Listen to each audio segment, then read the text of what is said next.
Hello everyone, very warm welcome to our channel. I welcome you all in this session, and as you know, the topic of the session is Sir, I am lost after prelims, what to do now? So ये session मैं इसलिए ले रहा हूं क्योंकि बहुत सारे बच्चे आप में से परेशान हैं, हताश हैं, निराश हैं अपनी परफॉर्मेंसेस से। कुछ बच्चे ऐसे हैं जो शॉक में हैं क्योंकि पहली बार इतना टफ पेपर देखा। कुछ बच्चों की ये सिचुएशन है कि उनने एक्सपेक्ट किया था कि 72 लाएंगे बट 68 लेके आए हैं, जो उन्हें पता नहीं कि कट ऑफ से कितना ज्यादा होगा या कम होगा या कट ऑफ कितना भी जाएगा, because first time negative marking थी। तो every student is somehow stuck in the process and they are waiting and waiting and waiting for the result और द फाइनल आंसर की कट ऑफ कितना जाएगा, because we don't have any trends. Before 2026 we knew कि 76 78 80 तक cut off जाती है। ठीक है, तो इस साल जो सिचुएशन हुई उस कारण से जो बच्चों की जो माइंड मेंटल जो सिचुएशन है, जो उनके माइंड की कंडीशन है, वो मैं समझ रहा हूँ। Right, they are totally stuck and lost, जो एग्जैक्टली मुझे सुनने में आ रहा है और बच्चों से इंटरेक्शन करके पता चल रहा है। और दूसरी इंपॉर्टेंट बात कि सारे बच्चों को जो सेंटर मिला था वो अपने अपने डिस्ट्रिक्ट हेडक्वार्टर में मिला था, and because of that they are not able to gather courage to come from home to Indore for the preparation process, right? So there are many reasons for that. तो कैसे preparation शुरू करनी है इस बारे में बात करने से पहले मैं आपको बता दूं कि there are so many students, right, जिन्होंने बहुत ज्यादा एफर्ट लगाया था फॉर द एग्जामिनेशन और उनके मार्क्स समहाउ कम आए, either because of the silly mistakes, either because of the type of questions being asked, whatever your marks are. पहली बात तो this is not the end of life and this is not the end of the universe. ठीक है, ये exam था, हो गया, अब हमें आगे बढ़ना है, आगे काम करना है। ठीक है, तो मोस्ट इंपॉर्टेंट थिंग इज कि अब हमें ये आइडेंटिफाई करना पड़ेगा कि हम कहां पे लाए कर रहे हैं। So you need to understand one thing कि आपका स्कोर अगर 55 या 60 से नीचे है, अगर आप यूआर में हैं और आपका स्कोर 60 से नीचे है, तो आप डेफिनेटली 2027 के लिए प्रिपेयर कर रहे हैं। 2026 का मेंस आपके लिए बहुत रेयर चांस है कि हो जाए। ठीक है, तो बी रेडी, ये माइंडसेट आपको बनाना पड़ेगा। राइट, तो पहली कैटेगरी तो मैंने क्या बोल दी कि 60 से बिलो जिसके नंबर हैं और वो यूआर कैटेगरी से है, तो उसे तो 2027 ही प्रिपेयर करना है। ऐसे बच्चे सबसे ज्यादा परेशान हैं। इसमें वो बच्चे भी थे जो 3-3 साल से तैयारी कर रहे हैं, 4 साल से कर रहे हैं, सिर्फ प्री ही पढ़ रहे हैं 5 साल से, लेकिन प्री नहीं निकल रहा, मेंस कभी पढ़ा नहीं, what ever the situation is, तो वो परेशान है और वो हताश है, वो निराश है। ठीक है, तो उनके लिए तो सीधी सी बात है कि भाई 27 ही आपके पास अकेला ऑप्शन है और कोई ऑप्शन है नहीं। लेकिन सवाल ये उठता है कि अगर आपका गोल, पिछले वीडियो में भी मैंने बताया था कि अगर आपका गोल 2027 है तो उसके लिए भी आपके पास समय कितना है और क्या क्या आपको पढ़ना है। चलिए उस पर मैं चर्चा करूंगा। उसके पहले मैं ये बता देता हूं कि आपका जो स्कोर का जो पूरा पैटर्न जो मैंने ऑब्जर्व किया लास्ट 10-15 डेज में और बच्चों के कॉल मैसेजेस और उनसे बातें हुई, तो मुझे ये पता चला कि कुछ बच्चे ऐसे हैं। देखिए, जो कैटेगरी ऑफ स्टूडेंट जो सिलेक्ट होगा ना एग्जाम में, suppose 100 students are getting selected, अब उसमें कुछ बच्चे ऐसे होंगे, ध्यान से समझिएगा, कुछ बच्चे ऐसे होंगे जिन्होंने सिर्फ प्रीलिम्स की तैयारी की होगी। कब से? सितंबर अक्टूबर से लगे होंगे, या हो सकता है कि और पहले से भी। उनका लक्ष्य ही प्रीलिम्स निकालना है, उनका लक्ष्य मेंस था ही नहीं, और था भी तो हिम्मत नहीं जुटा पा रहे थे कि हम कब पढ़ें मेंस और फिर उसके बाद उसकी आंसर राइटिंग करें। करेज नहीं होता, ठीक है, बहुत मुश्किल हो जाता है। तो जो बच्चे बहुत लंबे समय से प्रीलिम्स की प्रैक्टिस कर रहे थे, प्रीलिम्स की पढ़ाई कर रहे थे, वैसे बच्चे जो पहली बार मेंस के लिए अपीयर हो रहे हैं, सपोज उनको होप भी नहीं थी, उनको देखेंगे मेंस की बाद में देखेंगे, मतलब पहले प्री निकाल लेते हैं, ऐसे बच्चों का स्कोर जो इस बार आ रहा है, जो प्री के लिए बिल्कुल रगड़ रगड़ के मेहनत किए, 65 to 70 के स्कोर के स्पेक्ट्रम में अगर वो आ रहे हैं तो वो सिलेक्ट हो रहे हैं। राइट, एंड उनका परसेंटेज कितना होगा? ऐसे परसेंटेज जिन्होंने फैक्ट रट रट के जान लगा दी, 40% ऑफ द सिलेक्टेड स्टूडेंट्स, जो मेरी स्टडी और रिसर्च कहती है, एनालिसिस कहता है, वो ये है कि 40% बच्चा, 100 में 40 बच्चा ऐसा है जो प्री स्पेसिफिक ही पढ़ रहा था। कैसा पढ़ रहा था? Pre specific. तो उनके लिए क्या सिचुएशन हो गई कि मेंस एक नया गेम है ऑल टुगेदर, अब क्लियर हो रहा है, अब देखते हैं कि मेंस में क्या कर सकते हैं। राइट, उसके बाद नेक्स्ट सिचुएशन ऐसी है जिसने पढ़ाई शुरू की थी लास्ट ईयर मई से, राइट। जैसे जो आज की सिचुएशन है कि अगर आप 2027 के लिए शुरू करेंगे तो अभी 4 महीने तो मेंस पढ़ेंगे फिर प्री शुरू करेंगे। ऐसा तो पॉसिबल नहीं है कि आज ही आप पढ़ाई शुरू करें और प्री शुरू कर दें, होगा ही नहीं आपसे, मोटिवेशन ही नहीं आएगा आपको। आपको पता है एग्जाम 10 महीने 11 महीने बाद होना है, तो अभी से प्री पढ़ के क्या, तो अभी मेंस पढ़ लेते हैं, ठीक है। तो ऐसा बच्चा लास्ट ईयर जो सिचुएशन में था, आफ्टर 2025 प्रीलिम्स और 16 फरवरी को प्री हुआ था, उसके बाद 10 दिन के बाद 1 मार्च से उसने 15 दिन के बाद पढ़ाई शुरू की और उसने मेंस प्रिपेयर भी किया। कब तक? सितंबर अक्टूबर तक। उसके बाद आखिरी के 4-5 महीने उसने प्री पढ़ा। तो ऐसे बच्चे जो थे जिन्होंने मेंस भी पढ़ा और प्री भी पढ़ा, ऐसे बच्चों का एक जनरल ट्रेंड मैंने ऑब्जर्व किया है कि उनके मार्क्स ज्यादा आए हैं। किससे ज्यादा? 68 से ज्यादा। एक पैटर्न ऑब्जर्व किया है कि 68 मिनिमम लेके आ ही रहे हैं वैसे बच्चे। तो उनको मेंस की पढ़ाई से मिला बेनिफिट। एटलीस्ट मैं कहता हूं अगर आपको 4 क्वेश्चंस का भी बेनिफिट मिल गया प्रीलिम्स में, वो बहुत बड़ा मार्जिन होता है, बहुत बड़ा मार्जिन। 4 क्वेश्चंस, आपकी कहानी इनसाइड आउट एवरीथिंग हो जाती है, क्योंकि प्रीलिम से क्वालिफाइंग एग्जाम है, ऊपर से निगेटिव मार्किंग। उसके बाद वो धुरंधर आते हैं जो मल्टीपल टाइम्स, जिनको एक्सपीरियंस बहुत है और मल्टीपल टाइम्स मेंस का एग्जाम दे चुके हैं, वो भी डेफिनेटली 68 से ऊपर ला रहे हैं। And I have heard students जिनके 72 नेट क्वेश्चंस करेक्ट हैं, एक बच्चे के 74 भी करेक्ट हैं। इस रेंज के बच्चे भी हैं, ऐसा नहीं है कि 70 प्लस किसी के नहीं आ रहे, बहुतों के आ रहे हैं। बट ये आपके एक्सपीरियंस स्टूडेंट्स, राइट। तो इस बात को आपको समझना पड़ेगा, वेरी वेरी इंपॉर्टेंट। अब 3 कैटेगरी के बच्चे डिवाइड हो गए। अब इसमें से ये जिन्होंने मेंस की थोड़ी सी इनको झलक मिली है, प्लस ये मेंस को लेके एक्सपीरियंस्ड है, ऐसे बच्चे 60% ऑफ द सिलेक्टेड कैंडिडेट्स रहेंगे। 40% ऑफ द सिलेक्टेड कैंडिडेट्स ऐसे रहेंगे जो मेंस को अब नए नजरिए से जीरो से पढ़ना शुरू करेंगे, क्योंकि प्री की ही तैयारी की थी। उन्होंने बस ये सोचा था कि इस साल घर वालों को प्री निकाल के दिखाना है। या ऐसे भी बच्चे हो सकते हैं जिन्होंने वनडे एग्जाम की तैयारी की थी, बहुत फैक्ट्स रटे थे, एमपीपीएससी का ही कोई दूसरे एग्जाम की तैयारी की थी, और साथ ही एमपीपीएससी भी लास्ट में थोड़ा सा पुश किया, उनका प्री निकल रहा है, ठीक है। तो ये है सिलेक्टेड जो कैंडिडेट्स, जो क्वालिफाइड कैंडिडेट्स होंगे प्रीलिम्स के, उनका स्पेक्ट्रम। और तीनों में अलग अलग मेंस की एक्सपर्टीज को लेके सिचुएशन बन रही है। इसके अलावा वो बच्चे जिनके 60 से टोटल कम है, यूआर हैं, और 60 से कम है, वो तो 2027 के लिए 100% प्रिपेयर करेंगे। तो अब सवाल ये उठता है कि सर इसमें से कौन से बच्चे हैं जिन्होंने पढ़ाई शुरू कर दी? किसी ने भी नहीं की, किसी ने भी नहीं की। अभी ये क्या कर रहे हैं? ये बस घर में बैठ के वीडियो देख रहे हैं। जिस टीचर से या मेंटर से वो कनेक्टेड हैं, जैसे मेरे से जो बच्चे कनेक्टेड है, वो मुझे मैसेज कर दे रहे हैं कि सर निकल नहीं पा रहा हूं, पैर ही नहीं उठ रहे हैं यहाँ से निकलने के लिए, सर टिकट नहीं हो रही है, सर बहुत दिक्कत आ रही है, घर वाले रोक ले रहे हैं। जो भी the kind of statements they are giving, I don't consider it as an excuse. होता है प्रीलिम्स देने के बाद, बहुत इंटेंसली प्रिपेयर करने के बाद और इतना हॉरिबल पेपर देने के बाद बर्नआउट हो ही जाते हैं, ठीक है। हफ्ता 10 दिन 15 दिन हो गए, ठीक है। अब now you need to restart. अब रीस्टार्ट करने के लिए आपको अपने गुरु की उंगली पकड़नी पड़ेगी और वही आपको उठाएगा और आगे लेके जाएगा। So if you don't have anyone, just call your teachers, mentors, and just उन्हीं से पूछो कि सर मैं कब आ जाऊं, मैं आपसे आते ही मिलूंगा, फिर आप गाइड करो तो मेरी प्रिपरेशन प्रोसेस, थोड़ी मेरी गाड़ी जो है वो आगे बढ़े, ठीक है। तो ये है पूरा स्पेक्ट्रम हर तरह के बच्चे का जो इस साल मेंस दे रहा है या नहीं दे रहा है, तो वो 2027 के लिए खुद को प्रिपेयर्ड समझे। अब सीधी सी बात है, मुद्दे की बात है, चाहे आप 27 के लिए प्रिपेयर कर रहे हो या 26 के लिए, मुद्दे की बात ये समझनी है कि मेंस तो अभी पढ़ना ही पड़ेगा।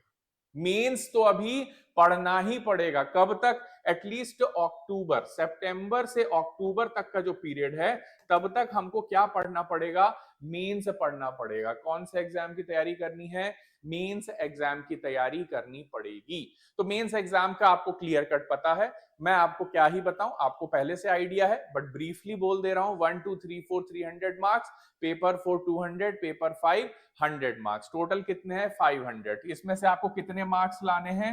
800 प्लस मार्क्स लाने हैं मेंस में, ये आपका टारगेट होना चाहिए, ठीक है। आप चाहे अगले साल के लिए मेंस दे रहे हो, या 25 का मेंस जो पेंडिंग है, या 26 के लिए आप जो बैठने वाले हैं, सबके लिए सेम टारगेट्स है। सबका ये समय मई, जून, जुलाई, अगस्त, 26 वाले सितंबर में मेंस देंगे, जो नहीं देंगे अगले साल वाले, उनके लिए भी अगस्त के बाद सितंबर, और बहुत हुआ तो अक्टूबर। अक्टूबर का भी मैं आधा ही काउंट करता हूं, फिर दिवाली वगैरह आ जाती है, उसके बाद तो प्री का माहौल बनता है। तो आपके पास सिर्फ 1 महीना ज्यादा है, ऑलमोस्ट 1 से 1.5 महीना, किससे? उन बच्चों से जो इस साल मेंस दे रहे हैं।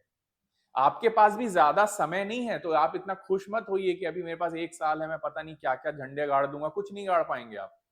अगर आपने अगले 4 से 5 महीने का अपना जुडिशियस यूटिलाइजेशन नहीं किया, टारगेटेड यूटिलाइजेशन नहीं किया, तो आप अगले साल की भी रेस से बाहर हैं। क्योंकि ये देखिए, इस स्लाइड में मैंने जो आपको ये जो स्टैट्स बताया है ना, 68 68, ये इनके 68 मतलब 65 से 3 क्वेश्चन ज्यादा ही। ये जो 3 क्वेश्चन की इनको फुल प्रूफ एज मिली है ना, ये सिर्फ मेंस की तैयारी के कारण मिली। ये 4 महीने भी उन्होंने कहीं ना कहीं हो सकता है ओवरलैपिंग यूनिट्स पढ़ी हो, इकोनॉमिक्स पढ़ी हो, सर्वे पढ़ा हो मेंस के चक्कर में, और वहां सर्वे से आपके 4 से 5 क्वेश्चन तो डायरेक्ट ही आ गए थे, चाहे वो पेटेंट वाला हो, ई अनुज्ञ हो, राइट, या फॉरेक्स रिजर्व्स हो, बहुत सारे क्वेश्चंस वहां से आए थे, राइट। तो वो अगर मैं 3 से 4 क्वेश्चन की भी एज बोलता हूं, तो उसको मानिए कि it makes a sea of difference. बहुत बड़ा डिफरेंस है 4 क्वेश्चन प्रीलिम्स में। और ये कहां से आ रहा है? मेंस की तैयारी से आ रहा है, जो इन्होंने पिछले साल की होगी 3-4 महीने, या हो सकता है सालों से जो मेंस दे रहे हैं, राइट। तो अगर आप इस 5 महीने का यूटिलाइजेशन सही से करते हैं, तो अगले साल के प्रीलिम्स में आपको 4 से 5 क्वेश्चन की एज मिलेगी। मात्र 4 से 5, यस, बट वो अपने आप में बहुत बड़ी लीड होती है। आज आप किसी से मिलो जिसके 70 क्वेश्चंस करेक्ट हैं इस प्रीलिम्स के पेपर में, 2026 के, आप उसका कॉन्फिडेंस लेवल देखना, वो अलग ही 7वें आसमान पे चल रहा है। क्योंकि उसे पता है कि वो कट ऑफ पार करना सेफली अपने आप में एक बहुत बड़ा चैलेंज है, बहुत बड़ा चैलेंज है। मुझे भी लगता है बहुत बड़ा चैलेंज है, और मैं अप्रिशिएट करता हूं ऐसे बच्चों के एफर्ट्स। अब 5 महीने बचे हैं मेंस के लिए। जिनको मेंस देना है उनके लिए 4, जिनको अगले साल देना है उनके उनके पास 5 से 5.5, बस इतना ही डिफरेंस है 1-1.5 महीने का। 40-45 दिन में खेला हो जाएगा, इससे ज्यादा कुछ नहीं है आपके पास। तो उस 5 महीने 4 महीने में करना क्या है? अब आपके पास चैलेंजेस, अब कितने तरह के बच्चे थे हमारे पास जिन्होंने अभी तक मेंस नहीं पढ़ा? कुछ ने पढ़ा है और कुछ ने कई बार पढ़ा है, बट सभी की जो प्रिपरेशन प्रोसेस होती है ना, वो एक जैसी होती है। क्या? स्किप तो कुछ कर नहीं सकते, आपको अल्टीमेटली मटेरियल रीडिंग करनी पड़ेगी। मटेरियल पढ़ने के बाद एक रीडिंग में नहीं तो 2 रीडिंग में समझ में आएगा, तो अंडरस्टैंडिंग डेवलप करनी पड़ेगी। समझ, हो सकता है आपको लेक्चर्स अटेंड करने पड़े, तो reading plus lecture will give you understanding. इसके बाद आप बोलोगे सर नोट्स, यस, नोट्स भी बनाने पड़ेंगे। अब चाहे आप उसको शॉर्ट नोट्स बोल लीजिए, राइट, या फिर प्रिंटेड नोट्स आप ले आए हैं तो उसी में आपने हाईलाइट कर करके वहीं स्टिक नोट्स लगा लिए, what ever your approach is. Ultimately तीसरा काम होता है नोट मेकिंग। उसके बाद चीजों को याद करना, बोल बोल के, वर्बली याद करना। जैसे आप बचपन में टेबल्स पढ़ते थे, 1 2s are 2 2s are, like that, right. So memorise करना। मेमोराइज करने के बाद जब आप चीजों को याद करते हैं, जैसे फॉर एग्जाम्पल आपने पंच प्रयाग याद किए, right, rivers are meeting from the right and left in Uttarakhand. अब पंच प्रयाग याद तो हो जाते हैं, समझ में भी आ जाते हैं, लेकिन रिकॉलिंग में प्रॉब्लम होती है, बार बार हम सीक्वेंस भूल जाते हैं। तो हम उसके कुछ ट्रिक्स बनाते हैं। तो ट्रिक बनाना या कीवर्ड्स डिसाइड करना जिससे कंटेंट याद आ जाए, उसको बोलते हैं रिकॉलिंग प्रोसेस को सिंप्लीफाई करना। मतलब मैं किस तरह की प्रोसेस अपनाऊं, किस तरह के ट्रिक्स यूज करूं, किस तरह के नेमोनिक्स यूज करूं, किस तरह के कीवर्ड्स स्पेसिफिक सिनॉप्सिस बनाऊं कि अल्टीमेटली मुझे क्या याद आ जाए। क्या याद आ जाए? मेरे नोट्स याद आ जाए, मेरे को कॉपी का वो पेज याद आ जाए जहां पे मैंने लिखा है। बहुत से बच्चों को सीधे वो जगह याद आ जाती कि सर मैंने ऊपर कहीं लिखा है, मेरे को याद आ रहा है, सर आप पहला वर्ड बता दीजिए तो मैं रिकॉल कर लूंगा। जैसे पीटी में आप क्या बोलते थे प्री में, सर आप ऑप्शंस दे दोगे तो मेरे को याद आ जाएगा। अब ऑप्शन नहीं मिलेगा, अब आपको ही याद करना है बेटा। और उसको याद करने के लिए आपको बनाने पड़ेंगी ट्रिक्स, आपको बनाने पड़ेंगे नेमोनिक्स, और आपको बनानी पड़ेगी सिनॉप्सिस। तो this is the next stage. और उसके बाद मेंस के लिए आपको सीखना है आंसर राइटिंग, और आंसर राइटिंग सीखने के बाद आप आते हैं किस स्टेज में? टेस्ट सीरीज की स्टेज। तो ये जो आपको स्क्रीन पे दिखा, ये है एक normal course of preparation process. But अब हुआ ये कि कुछ बच्चे शायद पहली बार कुछ टॉपिक्स पढ़ेंगे जो पिछले साल के बच्चे हैं, उन्होंने हो सकता है कि मोर देन 50% यूनिट्स पढ़ भी ली हो, नोट्स बना ली हो, कुछ यूनिट्स उनकी बची होंगी तो वो उसे कवर करेंगे। जो मल्टीपल टाइम मेन दे चुका है उसकी फर्स्ट 3 स्टेजेस पूरी क्लियर हैं, ऑल 40 यूनिट्स कवर्ड। मेमोराइज करना है उसे, डेटा अपडेट करना है सर्वे वगैरह से या जिससे भी करंट का, स्कीम का, हेल्थ का, एजुकेशन पॉलिसी का, whatever, all those data need to be updated in the notes. उसके बाद सिनॉप्सिस पे उसको कुछ अपडेशंस करने हैं और लास्ट में सिर्फ उसको जो मेजर काम करना है वो इन दो चीज पे करना है। अगर पिछले साल की टेस्ट सीरीज ज्वाइन करने के बाद भी आपकी इंटरव्यू कॉल नहीं आ रही है तो मतलब आपने इसे स्किप किया है। किसको? आंसर राइटिंग को। आपने सीखा नहीं। आप क्या करते हैं हर साल? आप पढ़ते हैं और सीधे एक बहुत बढ़िया वाली टेस्ट सीरीज, जहां सर आपका बेटा आपका क्राइटेरिया क्या है टेस्ट सीरीज ज्वाइन करने का? सर कम से कम हॉल बड़ा हो। देखिए बच्चों के क्राइटेरियाज, सर एसी अच्छा हो और कम से कम 100-200 लोग बैठे हो तो थोड़ा कंपटीशन देने में मजा आता है। हमारी टेस्ट सीरीज ज्वाइन करने का क्राइटेरिया ये है कि हम बहुत लोगों के साथ लिखते हैं। उसके बाद क्या करते हैं बेटा? कुछ नहीं सर, मैं हफ्ते 10 दिन बाद जाके कॉपी ले लेता हूँ, किसी से डिस्कस करते हैं। बोले नहीं सर, वहां पे तो रिसेप्शन में कोई बैठा रहता है, हम बस उससे जाके कॉपी ले लेते हैं और फिर हम किससे बात करें? We have no one to talk to. अच्छा ठीक है। घर आके क्या करते हैं आप टेस्ट सीरीज की कॉपी का? कुछ नहीं सर, वो पड़ी रहती है साइड में, 60 से 55 या 65 या हो सकता है 70 भी आते हो। अल्टीमेटली हर वो बच्चा जो मेंस लिखता है टेस्ट सीरीज तो करता है, लेकिन सबकी तो इंटरव्यू कॉल आती नहीं। इसका मतलब वो क्या स्किप करता है? Answer writing. आंसर राइटिंग की क्लासेस, आंसर राइटिंग की स्किल सीखना मिस करता है और वो सोचता है कि मैं कुछ भी रट के एक हफ्ते तक पढ़ के सीधे टेस्ट देने जाऊंगा और वहां पे बढ़िया मेरा पेन चलेगा और बस मेरा सिलेक्शन हो जाएगा, मेरे नंबर आ जाएंगे। इस संतुष्टि से वो अपने 3-4 महीने निकालता है और मेंस देने चला जाता है। तो ये जो प्रिपरेशन प्रोसेस है, मैं आपको एक बात बता दूं, अगर आपने इसमें से कुछ भी स्किप किया है तो आपकी इंटरव्यू कॉल नहीं आएगी। मैं अभी लिख के दे देता हूं आपको। सर आप ऐसा क्यों बोल रहे हैं? क्योंकि ये तरीका, अगर जो टोटल प्रोसेस है, ये जो तरीका है पढ़ाई का, अगर आपने इसमें कुछ भी लापरवाही की, काम चोरी की, तो आपको इंटरव्यू कॉल नहीं आएगी। क्यों? क्योंकि ये एग्जाम स्पीड का है, कंटेंट का है, फैक्ट का है, and everything needs to be correct at the right place at the right time, and that requires extreme hard work at the level of note making, at the level of synopsis and memorizing, and at the level of rigorous answer writing practice about a certain topic and unit. अगर यहां मेहनत है तभी वो यहां reflect होगी और final exam में रिफ्लेक्ट होगी। अब होता क्या है, अब मैं आपको बता रहा हूं। एक टर्म होता है नॉलेज ओरिएंटेड पढ़ना और एग्जाम ओरिएंटेड। होता क्या है, जो बच्चे सिर्फ टेस्ट सीरीज देते हैं, पूरे हफ्ते एक यूनिट पढ़ते हैं। जो मेंस अभी देने वाले हैं, मैं जल्दी से क्विकली उनके बारे में बोल देता हूं। जो बच्चे पहली बार पढ़ते हैं कोई टॉपिक को, तो वो नॉलेज ओरिएंटेड पढ़ते हैं, उनको मजा आता है टॉपिक पढ़ने में, इंटरेस्ट आता है, वो पढ़ते चले जाते हैं, फिर देखते हैं अरे हफ्ता भर निकल गया, अब मेरा टेस्ट आ गया। तो वो क्या, कैसे नहीं पढ़ते? एग्जाम ओरिएंटेड नहीं पढ़ते। और जब किताबों से पढ़ते हैं, नोट से पढ़ते हैं, उसके बाद सीधे जाके ज्ञान की उल्टी कहां कर देते हैं? जाके टेस्ट सीरीज में।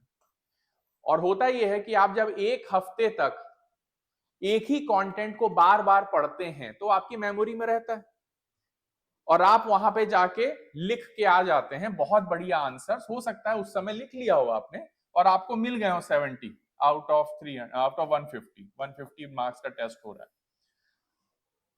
लेकिन अगर मैंने आपसे सेम टेस्ट एक हफ्ते बाद लिखवा लिया तो ये आपके 70 से 55 पे आ जाओगे आप। तो इसका मतलब क्या हुआ? This is called as retention paradox. Psychology में ये वर्ड है। इसका मतलब ये है कि जब आप ताजा ताजा फैमिलियर रहते हो चीजों से और तुरंत आपसे कोई चीज पूछी जाए तो आप चीजें लिख लेते हो, राइट?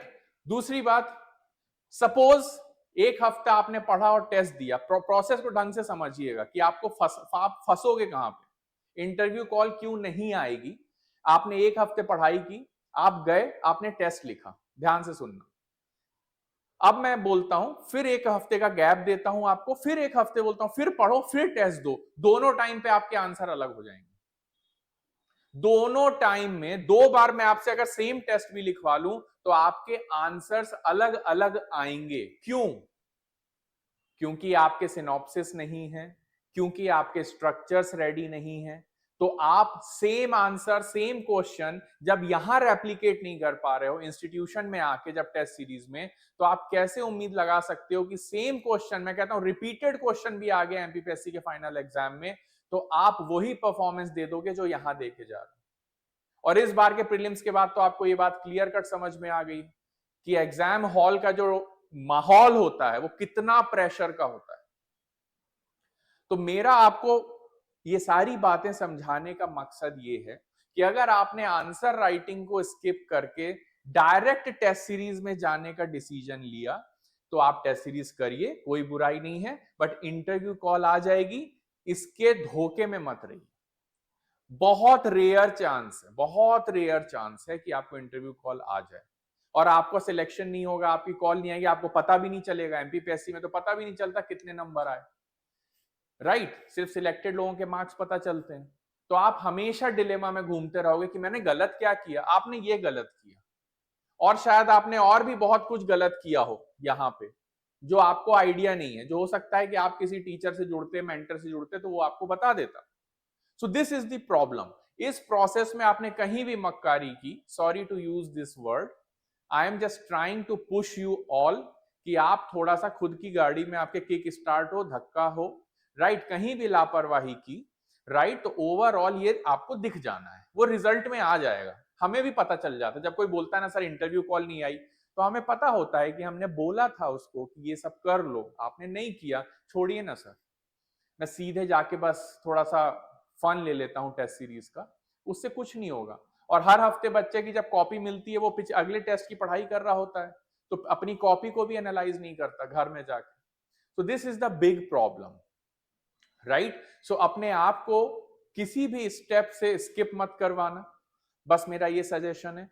और जहां भी आपको गाइडेंस लेना है, गाइडेंस लो आंसर राइटिंग। और आंसर राइटिंग का गाइडेंस का मतलब होता है कि आप सीखो कि आंसर लिखते कैसे हैं, कीवर्ड्स क्या होते हैं, क्वेश्चन डायरेक्टिव्स का मतलब क्या होता है, एक्सप्लेन का मतलब क्या है, एग्जामिन का मतलब क्या है, एनालिसिस का मतलब क्या है, डिस्कस का मतलब क्या है, राइट अ नोट का मतलब क्या है, राइट इन ब्रीफ का मतलब क्या है। कुछ तो होता होगा ना, तभी क्वेश्चन में ये लिखी जाती है। राइट एन ऐसे भी बोलते हैं आपसे तो 11 मार्कर्स, राइट एन ऐसे 10 मार्क का 11 मार्कर में, तो तब क्या लिखना है, कैसे प्रेजेंट करोगे, फैक्ट्स को कैसे शो करोगे, कुछ होता होगा जो हमें नहीं आता। बच्चों को ये समझना है, आपको ये जानना है कि कुछ तो ऐसी चीज होती होगी कि हमें हर सवाल का उत्तर एक जैसे नहीं देना, right? That's why they have a different the ender question, the terms, tail enders बोलते हैं उनको, कि एंड में क्या लिखा है, या कीवर्ड क्या है, एक्सप्लेन है, डायरेक्टिव्स भी बोलते हैं उनको, अलग अलग शब्दों से उसको डिनोट किया जाता है।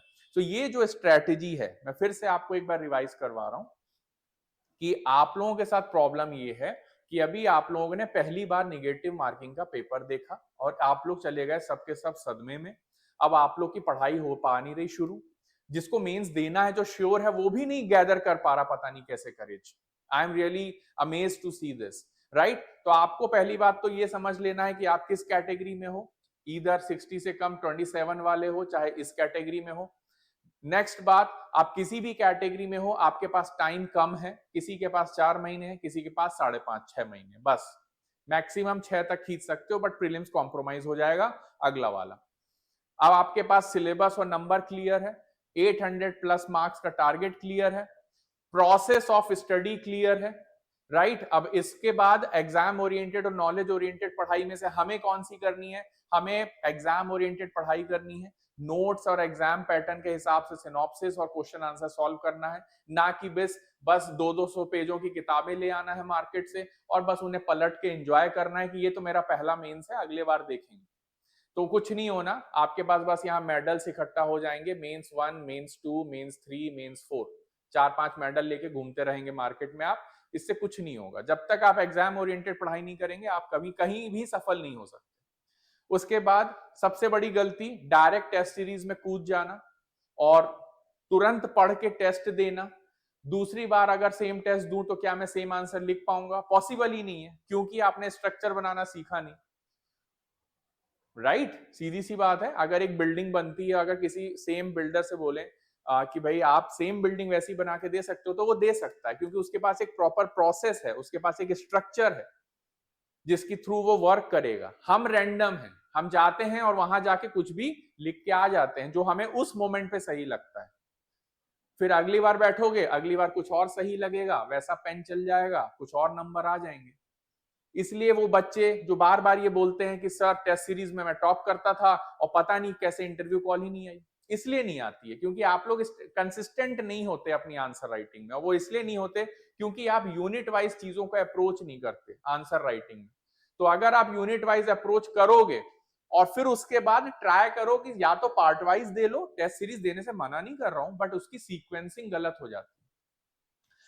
आंसर राइटिंग सीखने के बाद या तो पार्ट वाइज कर लो या फुल मॉक दो, अच्छे से दो, आपको सेटिस्फेक्शन रहेगा। राइट तो ये जो प्रोसेस है आपको किक स्टार्ट देगी कि अभी आपको कितनी लंबी जर्नी तय करनी है। ये जर्नी आप देख रहे हो, आप ये जर्नी जो आपको तय करनी है ना, अब आपको डर आना चाहिए अंदर कि अरे मेरे पास तो सिर्फ पलटो अपनी कॉपियां, पलटो अपने नोट्स और आइडेंटिफाई करो कि कहां मेरे नोट्स में कमी है, कहां मेरे पास कुछ नहीं है, शून्य बटे सन्नाटा है। और कईयों की तो किताबें भी नहीं है, कईयों का तो सिलेबस नहीं पता कि आज तक इसमें पढ़ना क्या है। Right so just identify. और आप में से किसी को भी किसी भी तरह की परेशानी है तो मैंने आपको कितनी बार बोला है कि आप कॉल करो, आप व्हाट्सएप मैसेज ड्रॉप करो, और प्लीज रिलैक्स्ड मोड से बाहर आ जाओ। आपको ऑन द टो रहना है, ऑन द टो। अभी हम रिलैक्स्ड हैं, आराम से लेटे हैं, हो जाएगी तैयारी, कुछ नहीं होने वाला। आप एक एक दिन वेस्ट कर रहे हो, ठीक है? तो अपना समय बर्बाद ना करें, अपने समय का सदुपयोग करें, प्रोसेस को स्किप ना करें, इस प्रोसेस को इंप्लीमेंट करने में किसी की मदद लें, अकेले इस पे दिमाग ना लगाएं कि सेल्फ स्टडी से पहाड़ उखाड़ दूंगा। कुछ नहीं होना है आपका। At the end of the day या तो अपना यूथ खराब करोगे, राइट, और या तो फिर सिलेक्शन हो भी रहा है तो बहुत लंबे समय के बाद। कई बच्चे मुझे मिलते हैं 5-5 6-6 अटेम्प्ट खराब करके बैठे हैं, इंटरव्यू कॉल आ नहीं रही, मेंस में कहां लैग कर रहे हैं, बोलते हैं सर हमें नहीं पता, पता नहीं कहां गलतियां हो रही हैं। सजेशन दो तो सुनना नहीं है, नहीं हम करेंगे तो खुद से करेंगे, 4 नए वीडियो देख के सीख लेंगे। इन सब से नहीं होगा। जब तक आप अपने गुरु का हाथ पकड़ के नहीं बैठोगे, सामने नहीं बैठोगे, बात नहीं करोगे, जो वो बताए उसे इंप्लीमेंट करके अगले दिन करके नहीं लाओगे, फिर नया फीडबैक नहीं लोगे, तो ये जो फीडबैक एक्शन लूप क्रिएट नहीं करोगे तब तक लर्निंग नहीं होगी। तो आप जिसे भी अपना हितैषी समझते हैं, अपना वेलविशर समझते हैं, जिस के साथ आपकी फ्रीक्वेंसी वाइब मैच करती है, उससे बात करिए, गाइडेंस लीजिए। मेरा नंबर भी है दिया हुआ, राइट नीचे दिया है 99537, आपको पता है नंबर, उस पर बात कर लीजिए। But take guidance, don't waste time, और अपना यूथ खराब मत करो। खुद से सीखने के चक्कर में कर लोगे, मानता हूं आप बहुत होशियार हो, समय खराब करोगे। और समय ज्यादा कीमती है, पैसों से ज्यादा कीमती समय है। तो यूथ का जो टाइम है, जो एनर्जी है, उसका बेटर जुडिशियस यूटिलाइजेशन करो, गाइडेंस लो, टॉप करो एग्जाम को, और रिलैक्स होके सरकारी नौकरी लेके बैठ जाओ। सबसे पहला और आखिरी काम यही होना चाहिए। तो this is the only priority you should have, ठीक है? तो जितने भी बच्चे हैं, आई होप आप लोगों को थोड़ा पुश मिलेगा, थोड़ा सा मोटिवेशन मिलेगा, कुछ काम करोगे, कुछ लिखना शुरू करोगे, मुझे बहुत खुशी होगी। और अगर इस वीडियो से आपको थोड़ा भी बेनिफिट मिला हो तो प्लीज मुझे मैसेज करना व्हाट्सएप पे, हमारे नंबर पे लिख देता हूं नंबर यहाँ पे 9953733830, ठीक है? नंबर पे मैसेज करना कि सर आपका वीडियो देखा था, अच्छा लगा, right, thank you very much, इतना ही लिख देना, या वीडियो के नीचे कमेंट कर देना, right? I will be happy to reply to all of you, and whoever wants to have interaction with me, please message, I will definitely call you back, ठीक है? मिलता हूं आपसे नेक्स्ट वीडियो में, तब तक के लिए बहुत बहुत धन्यवाद एंड ऑल द बेस्ट।